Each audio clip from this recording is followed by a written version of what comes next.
Hello മക്കളെ, നമ്മളിന്ന് study ടൈമിൽ ഡിസ്കസ് ചെയ്യുന്നത് 5ാം ക്ലാസ്സിൻ്റെ മാത്സിൽ ക്രിസ്മസ് എക്സാമിന് ഹാഫ് ഇയർലി എക്സാമിന് വരാൻ ചാൻസ് ഉള്ള കുറച്ച് ക്വസ്റ്റ്യൻസ് ആണ് കേട്ടോ. അപ്പോൾ ഇതിൻ്റെ പാർട്ട് 1 ഞാൻ അപ്ലോഡ് ചെയ്തിട്ടുണ്ട്.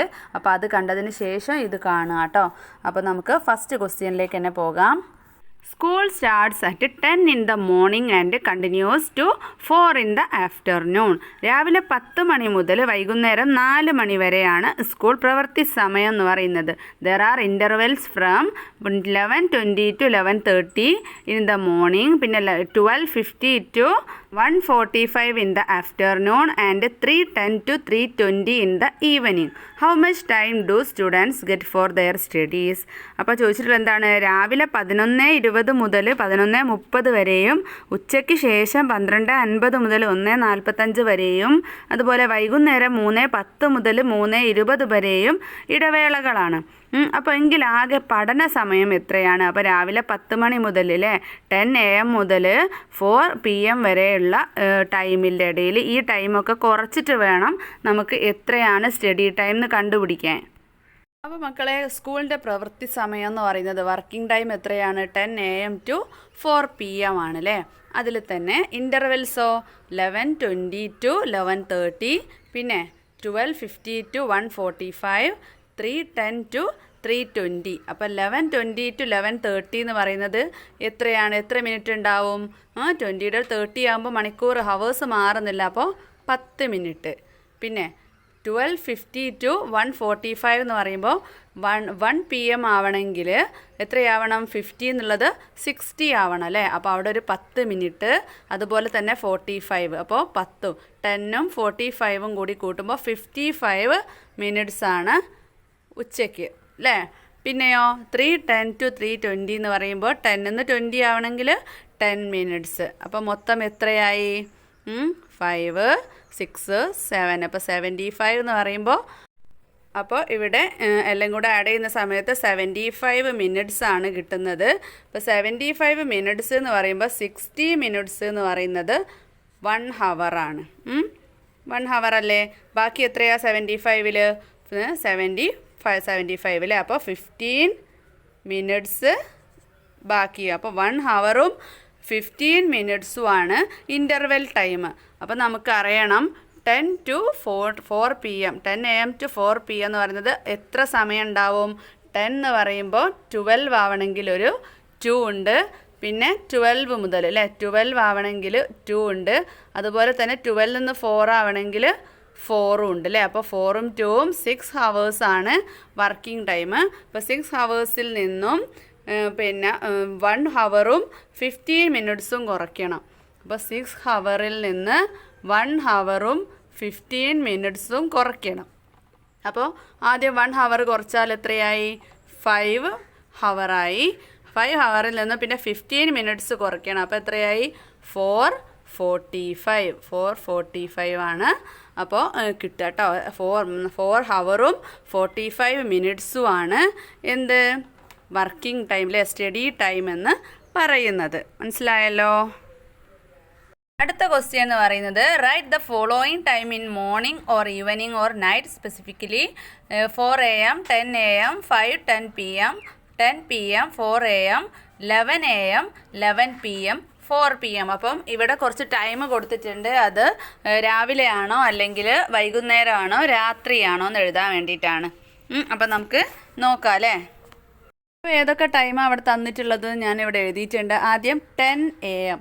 അതിനു മുൻപ് മക്കൾക്ക് പറഞ്ഞുതരാം. രാവിലെ, അതായത് രാവിലെ എന്ന് പറയുമ്പോൾ രാത്രി നമ്മൾ കിടന്നതിന് ശേഷമുള്ള 12 ഉണ്ടല്ലോ, 12 o'clock, അത് AM എന്നാണ് പറയാം. അതിങ്ങനെ കറങ്ങി 1, 2, 3 അങ്ങനെ വന്ന് ഉച്ചയ്ക്ക് 11 മണി വരെ നമ്മൾ എന്ത് പറയും? AM. പിന്നെ ഉച്ചയ്ക്ക് 12 മണി മുതൽ 11 മണി വരെയല്ല, 11:59 വരെ AM എന്നാണ് കേട്ടോ പറയുക. മണിക്കൂർ വെച്ചിട്ട് ഹവേഴ്സിൽ പറയുന്ന സമയത്ത് 12 മുതൽ രാത്രി 11 വരെ നമ്മൾ എന്ത് പറയും? PM എന്നാണ് പറയുക. അതൊന്ന് മനസ്സിലാക്കി വെക്കുക കേട്ടോ. ഹവേഴ്സാണ് പറയുന്നത്. പിന്നെ എ എം എന്ന് പറയുന്നതാണ് മോർണിംഗ്, രാവിലെ ഉച്ച വരെ. അപ്പം മനസ്സിലാക്കി വെച്ചാൽ മതി, എ എം എന്ന് പറയുന്ന സമയത്ത് ഉച്ച വരെയുള്ള ടൈമാണ്, ഉച്ചയ്ക്ക് 12 മണി വരെയുള്ള ടൈമാണ്. അപ്പോൾ അത് മോർണിംഗ് ആണ്. അതിന് ശേഷമാണ് പി എം പറയുക, വൈകുന്നേരം രാത്രിയൊക്കെ പി എം ആണ്. ഉച്ചയ്ക്ക് 12 മണി മുതൽ മുന്നോട്ട് രാത്രി 12 മണി വരെ പി എം ആണ് കേട്ടോ. അപ്പോൾ ഇവിടെ ഫസ്റ്റ് 10 AM ആണ് തന്നിട്ടുള്ളത്. എ എം എന്ന് പറയുന്നത് എന്താണ്? മോർണിംഗ് ആണ് അല്ലേ, രാവിലെ 10 AM ആണ്. പിന്നെ 5:10 PM. പി എം എന്ന് പറയുന്നത് 5:10 എന്ന് പറയുന്നത് 5 അല്ലേ, വൈകുന്നേരം അല്ലേ, അപ്പോൾ ഈവനിങ്. പിന്നെ 10 PM എന്ന് പറയുമ്പോൾ അല്ലേ, 10 AM എന്ന് പറയുമ്പോൾ രാവിലെ, 10 PM എന്ന് പറയുമ്പോൾ നൈറ്റാണ്. പിന്നെ 4 AM ആണ്, അപ്പോൾ മോർണിംഗ്. പിന്നെ 11 AM ആയതുകൊണ്ട് തന്നെ മോർണിംഗ്. 11 PM എന്ന് പറയുമ്പോൾ രാത്രി 11 മണി, അപ്പം നൈറ്റ്. പിന്നെ 4 PM എന്ന് പറയുമ്പോൾ ഈവനിങ് ആണ് അല്ലേ, 4 AM ആണ് പിന്നെ പുലർച്ചെ രാവിലെ. 4 PM എന്ന് പറയുമ്പോൾ ഈവനിങ് ആണ്. അപ്പോൾ ഓക്കെ അല്ലേ? അടുത്ത question, write the following time in 12-hour clock and 24-hour clock. Time ഇവിടെ തന്നിട്ടുണ്ട്, കുറച്ച് ടൈമുകൾ തന്നത് എന്ത് ചെയ്യുക, 12-hour ക്ലോക്കിലേക്കും 24-hour ക്ലോക്കിലേക്കും മാറ്റി എഴുതാനാണ് പറഞ്ഞിട്ടുള്ളത്. അപ്പം ഞാൻ തന്ന ടൈമൊക്കെ ഇവിടെ എഴുതിയിട്ടുണ്ട്. അത് നമുക്ക് 12-hour ക്ലോക്കിലേക്കും 24-hour ക്ലോക്കിലേക്കും മാറ്റി എഴുതണം. അപ്പോൾ 14:20 ആണ് ഫസ്റ്റ് തന്നിട്ടുള്ളത്. 14 എന്ന് പറയുമ്പോൾ 12-hour ക്ലോക്കിലാണെങ്കിൽ 12 വരെയാണ് ടൈം ഉണ്ടാവുക അല്ലേ. പിന്നെ 1, 2, 3 വീണ്ടും 12 അല്ലേ ഉണ്ടാവുക. അപ്പോൾ 12 കഴിഞ്ഞിട്ട് 13, 14, അപ്പോൾ എത്രയാണ്? 1, 2 അല്ലേ. അപ്പോൾ 12-hour ക്ലോക്കിലേക്ക് ആക്കുന്ന സമയത്ത് എത്രയായിരിക്കും ടൈം? 2:20 PM ആയിരിക്കും അല്ലേ. 24-hour ക്ലോക്കിൽ 14:20 തന്നെ അല്ലേ. ഇനി 8:30, അത് നേരെ നമുക്ക് എഴുതാം. 12-hour ക്ലോക്കിൽ 8:30 AM, ഇവിടെ 8:30 ഇങ്ങനെ. ഇത് 2 ക്ലോക്കിലും ഉണ്ടാവും കേട്ടോ. 8:30 12-hour ക്ലോക്കിലും ഉണ്ടാവും, 24-hour ക്ലോക്കിലും ഉണ്ടാവും. അപ്പോൾ ടൈം മാറ്റി എഴുതുന്ന സമയത്ത് AM ഉം PM ഉം എഴുതുന്ന സമയത്ത് നമുക്ക് ഇങ്ങനെ എഴുതാം. പിന്നെ 11:38 എന്ന് പറയുമ്പോൾ സിമ്പിളാണല്ലോ. 11:38 ഏതാണ്? AM ആണ് അല്ലേ. 12 മണിക്ക് മുൻപേ ആണെങ്കിൽ AM ആണ്. ഇതിവിടെ സെയിം തന്നെ, AM PM ഇടണ്ട. പിന്നെ 23:10 എന്ന് പറയുമ്പോൾ എത്രയാണ്? 12 എന്ന് പറയുന്നത് വരെയാണ് 12 o'clock ടൈം. ബാക്കി 23 എന്ന് പറയുമ്പോൾ 13, 14, 15 അങ്ങനെ 1, 2, 3 എത്രയായി? 11 ആയില്ലേ. 24 എന്ന് പറയുമ്പോൾ രാത്രി 12 മണിയായി, അപ്പോൾ 23 ആണ്. അപ്പോൾ 11:10 ആണ്, രാത്രിയാണ് അല്ലേ. 11:10 PM ആണ്, രാത്രി 11:10 ആണ് കേട്ടോ. അപ്പോൾ ഇവിടെ 23:10 തന്നെ, ഇവിടെ 11:38.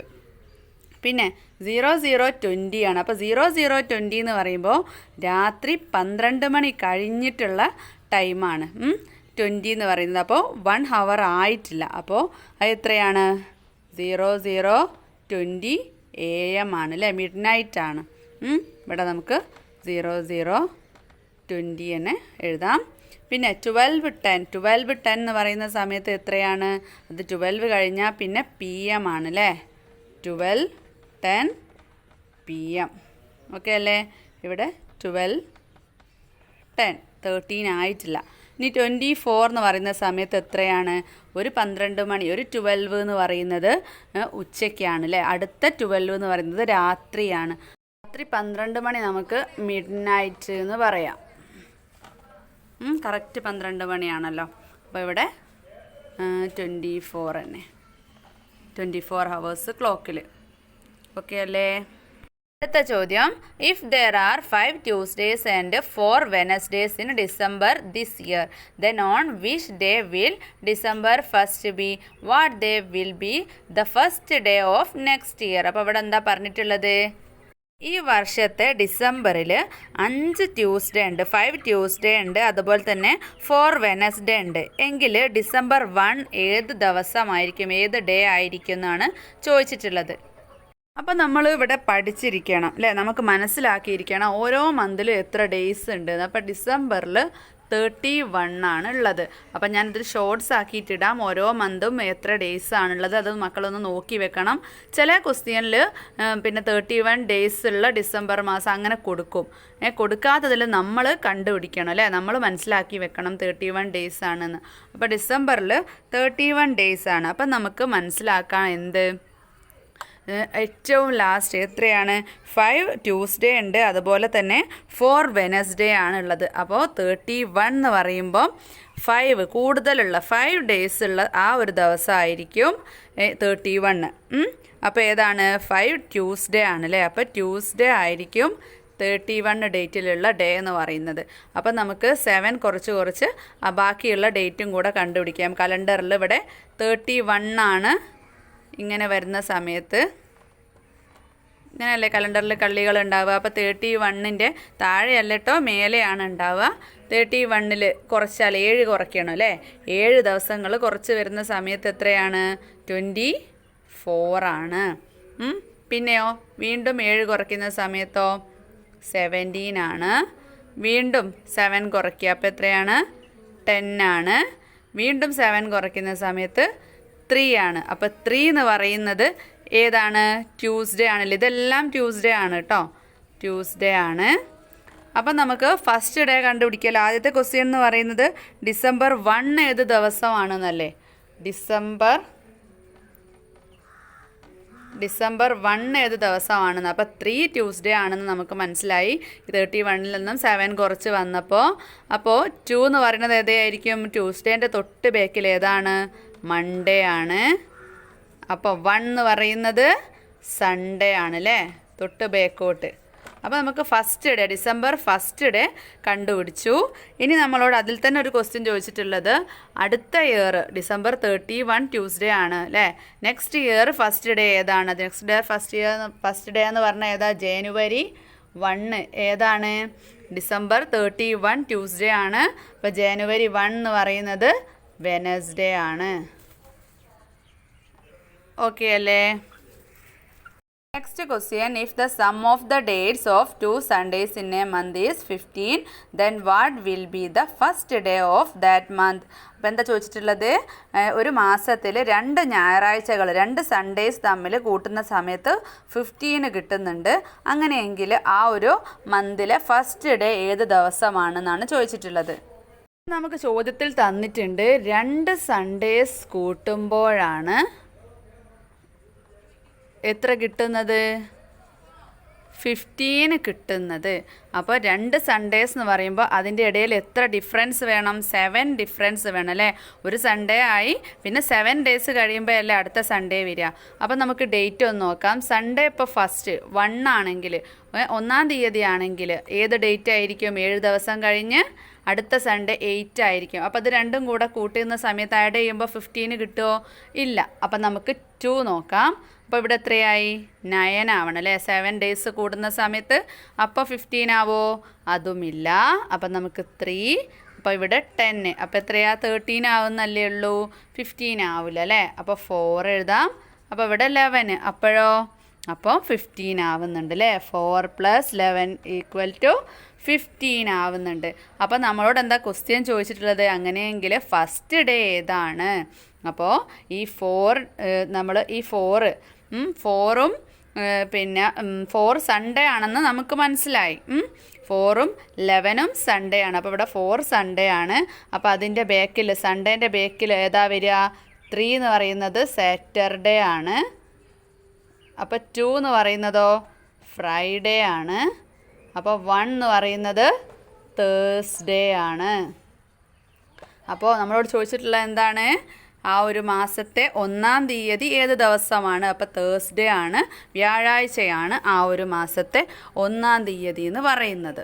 മനസ്സിലായോ? അപ്പോൾ അടുത്ത ചോദ്യം ഫിൽ ഇൻ ദ ബ്ലാങ്ക്സ് ആണ്. ഇപ്പോൾ ഇത് നിർബന്ധമായിട്ടും വരാൻ ചാൻസ് ഉണ്ട് കേട്ടോ. 7 സെൻറ്റിമീറ്റർ 3 മില്ലിമീറ്റർ. അപ്പോൾ നമ്മളത് മൊത്തമായിട്ട് മില്ലിമീറ്ററിലേക്ക് മാറ്റണം. അപ്പം നമ്മൾ പഠിച്ചിട്ടുണ്ട് 1 സെൻറ്റിമീറ്റർ എന്ന് പറയുന്നത് 10 മില്ലിമീറ്റർ ആണ് അല്ലേ. സെൻറ്റിമീറ്റർ എന്ന് പറയുന്നത് 10 മില്ലിമീറ്റർ ആണ്. അപ്പോൾ 7 സെൻറ്റിമീറ്റർ എന്ന് പറയുന്നത് എത്രയാവും, 70 മില്ലിമീറ്റർ ആവും അല്ലേ. അപ്പോൾ ഇവിടെ 3, അപ്പോൾ 73 മില്ലിമീറ്റർ ആണ് ആവുക. അടുത്തത് 12 സെൻറ്റിമീറ്ററും 7 മില്ലിമീറ്ററും തന്നിട്ടുണ്ട്. അത് നമുക്ക് മില്ലിമീറ്ററിലേക്ക് മാറ്റണം. അപ്പോൾ പിന്നെ 1 സെൻറ്റിമീറ്റർ എന്ന് പറയുന്നത് 10 മില്ലിമീറ്റർ ആണ്. അപ്പോൾ 10 സെൻറ്റിമീറ്റർ എന്ന് പറഞ്ഞാൽ 100 മില്ലിമീറ്റർ. 12 സെൻറ്റിമീറ്റർ എന്ന് പറഞ്ഞാൽ 120 മില്ലിമീറ്ററായി. അതിനോട് 7 കൂട്ടിയാലോ എത്രയായി? 127 മില്ലിമീറ്റർ ആണ് കേട്ടോ. പിന്നെ 7/10 സെൻറ്റിമീറ്ററിനെ സെൻറ്റിമീറ്ററിലേക്കും മില്ലിമീറ്ററിലേക്കും മാറ്റണം. അപ്പോൾ ഇവിടെ 5 സെൻറ്റിമീറ്റർ ആണ്. പിന്നെ 10ൽ 7 എന്ന് പറയുമ്പോൾ എത്രയാണ്? മില്ലിമീറ്റർ ആണല്ലേ. അപ്പോൾ 7 മില്ലിമീറ്റർ ആണ്. സിമ്പിളാണ്. അടുത്തത് 725 മീറ്റർ ആണ് തന്നിട്ടുള്ളത്. അപ്പോൾ നമുക്ക് സെൻറ്റിമീറ്ററിലേക്ക് മാറ്റണം. അപ്പോൾ 1 മീറ്റർ എന്ന് പറയുന്നത് 100 സെൻറ്റിമീറ്റർ ആണ്. അപ്പോൾ 7 മീറ്റർ എന്ന് പറഞ്ഞാലോ 700 സെൻറ്റിമീറ്റർ ആണ് അല്ലേ. 1 സെൻറ്റിമീറ്റർ 100 ആണെങ്കിൽ 7 എന്ന് പറയുന്നത് 700 ആണ്. അപ്പോൾ 700നോട് 25 കൂട്ടുന്ന സമയത്ത് 725 സെൻറ്റിമീറ്റർ ആണ്. അടുത്ത ക്വസ്റ്റ്യൻ 3 ലിറ്ററും 325 മില്ലി ലിറ്ററും തന്നിട്ടുണ്ട്. അപ്പോൾ നമുക്ക് മില്ലി ലിറ്ററിലേക്ക് മാറ്റണം. അപ്പോൾ 1 ലിറ്റർ എന്ന് പറയുന്നത് 1000 മില്ലി ലിറ്റർ ആണ്. ഇവിടെ 3 ലിറ്റർ തന്നിട്ടുണ്ട്. അപ്പോൾ എത്രയായി? 3000 മില്ലി ലിറ്ററായി. 3000നോട് 325 325 കൂട്ടിയാൽ 3325 മില്ലി ലിറ്ററായി. പിന്നെ 1 ലിറ്റർ 15 മില്ലി ലിറ്റർ തന്നിട്ടുള്ളത്. അപ്പോൾ 1 ലിറ്റർ എന്ന് പറയുമ്പോൾ 1000 ആണ്. 1000നോട് 15 കൂട്ടുമ്പോൾ 1015 മില്ലി ലിറ്റർ ആണ്. അടുത്തത് 3 കിലോഗ്രാമും 210 ഗ്രാമും തന്നിട്ടുണ്ട്. അത് നമ്മൾ ഗ്രാമിലേക്ക് മാറ്റണം. അപ്പോൾ കിലോഗ്രാം എന്ന് പറയുന്നത് 1 കിലോഗ്രാമിന് ഈക്വൽ ആണ് എന്ത്? 1000 ഗ്രാം അല്ലേ. ലിറ്ററും കിലോഗ്രാമും ഒക്കെ 1000ലാണ് കേട്ടോ. അപ്പോൾ ഇവിടെ 3 കിലോഗ്രാം എന്ന് പറയുമ്പോൾ എത്രയായി? 3000 ആയി. പിന്നെ 210 ഗ്രാം. അപ്പോൾ 3000ഉം 210ഉം കൂട്ടിയാൽ എത്രയായി? 3210 ഗ്രാമായി അല്ലേ. അടുത്ത question, if A cake of 15 kg is divided equally among 4 persons, how much portion will each person get? അപ്പോൾ 15 കിലോഗ്രാം ആണ് കേക്ക്. 4 ആളുകൾക്കാണ് ഡിവൈഡ് ചെയ്യേണ്ടത്. അപ്പോൾ 15/4 15നെ 4 കൊണ്ട് ഡിവൈഡ് ചെയ്യണം. അപ്പോൾ 15ൽ എത്ര 4 ഉണ്ട്? 1 4 4, 2 4 8, 3 4 12 അല്ലേ. 4 4 ആകുമ്പോൾ 16 ആയി പോവും. അപ്പോൾ 12 ആണുള്ളത്. അപ്പോൾ ഓരോരുത്തർക്കും 3 കിട്ടും അല്ലേ. 1 2 3 കിട്ടും. അതിന് ശേഷം ബാക്കി 12ൽ നിന്നും 15ലേക്ക് എത്രയാണ് ഉള്ളത്? 3 ആണ്. ഇനി 3നെ എന്ത് ചെയ്യണം? 4 ആൾക്കും ഡിവൈഡ് ചെയ്യണം. അപ്പോൾ ഒരാൾക്ക് എത്രയാണ് കിട്ടുന്നത്? 3/4 അല്ലേ. 3 കിട്ടും. പിന്നെ 3/4 അത്രയാണ് ഒരു ആൾക്ക് കിട്ടുന്നത്. Next question, if 7 liters of milk is put into 8 bottles. അപ്പോൾ 7 liters മിൽക്കാണുള്ളത്. അത് 8 ബോട്ടിലിൽ തുല്യമായിട്ടാക്കുമ്പോൾ ഒരു ബോട്ടിൽ എത്രയാണെന്നാണ് ചോദിച്ചിട്ടുള്ളത്. അപ്പോൾ 7 ലിറ്റർ ആണ്, 8 ബോട്ടിൽസ് ആണ്. അപ്പോൾ നമുക്ക് നേരെ 7/8 ലിറ്റർ എന്നങ്ങ് എഴുതി കൊടുത്താൽ മതി കേട്ടോ ഒരാൾക്ക് കിട്ടുന്നത്. Next question, if 10 pens are equally divided to 3 persons, how many pens will each person get? അപ്പോൾ 10 പെന്നുകളാണുള്ളത്. അത് 3 ആളുകൾക്ക് ഒരേപോലെ ഡിവൈഡ് ചെയ്യുന്ന സമയത്ത് ഒരാൾക്ക് എത്ര കിട്ടുന്നതാണ്. അപ്പോൾ 10 പെന്നാണുള്ളത്. അപ്പോൾ 3 ആളുകൾക്കാണ് ഡിവൈഡ് ചെയ്യേണ്ടത്. അപ്പോൾ ഒരാളിന് 3 എണ്ണം വെച്ചില്ലേ. എത്ര 3 ആണ് 10ലുള്ളത്? 3 അല്ലേ. 3 × 3 ആണ് 9. അപ്പോൾ ഒരാൾക്ക് 3 കിട്ടും. ബാക്കി 1 ലെഫ്റ്റ് ആയിരിക്കും അല്ലേ, ബാക്കിയായിരിക്കും. ഓക്കെ അല്ലേ. പേന ആയതുകൊണ്ട് തന്നെ ഈ 1 നമുക്ക് ഡിവൈഡ് ചെയ്യാൻ പറ്റൂല. പൊട്ടിച്ച് ഡിവൈഡ് ചെയ്യാൻ 3 ആൾക്ക് കൊടുക്കാൻ പറ്റൂലല്ലോ. അപ്പോൾ അതുകൊണ്ട് ഒരാൾക്ക് 3 കിട്ടും, ബാക്കി 1 ഉണ്ടാവും. അപ്പോൾ ഇത്രയും ക്വസ്റ്റ്യൻസ് ആണ് നമ്മൾ ഈ ഒരു ക്ലാസ്സിൽ ഡിസ്കസ് ചെയ്യുന്നത്. അപ്പോൾ ഇതുപോലെ കൂടുതൽ ക്വസ്റ്റ്യൻസ് ചെയ്ത് നോക്കുക. പിന്നെ പാഠഭാഗത്തുള്ള വർക്കുകളെല്ലാം ചെയ്യുക കേട്ടോ. അപ്പോൾ അതിലുള്ള ക്വസ്റ്റ്യൻസ് ഒന്നും ഇതിൽ ഉൾപ്പെടുത്തിയിട്ടില്ല. അപ്പം നെക്സ്റ്റ് ക്ലാസ്സിൽ കാണാം.